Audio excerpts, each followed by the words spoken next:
Basic versus optional? Comprehensive versus collision? Do I need a PhD to understand my car insurance?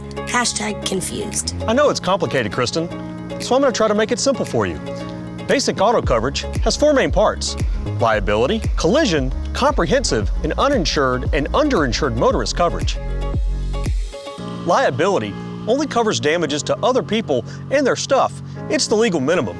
But if you want protection for your car, your passengers, and your belongings, well, you might need more robust auto coverage. Let's say you get in a crash.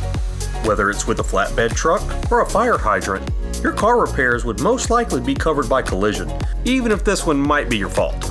Then, there's damage to your car caused by something other than a crash, like falling objects, theft, vandalism, fire, or severe weather.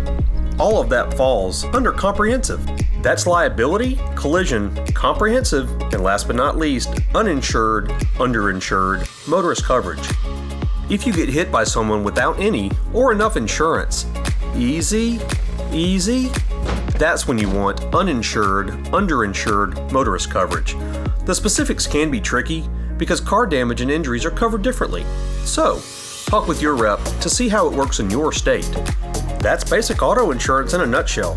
But there are so many optional coverages you can add to protect your family, like roadside assistance if your car breaks down and you need a tow, vehicle rental if you need a car while yours is getting repaired after an accident, and personal effects coverage for the valuable items you keep in your car, like laptops or golf clubs. There's a lot more to it, so if you need help finding the right coverage for you, talk to a Country Financial rep like me. I hope this clears things up, Kristen. And remember, for life's complicated questions, Country Financial is here to help keep it simple.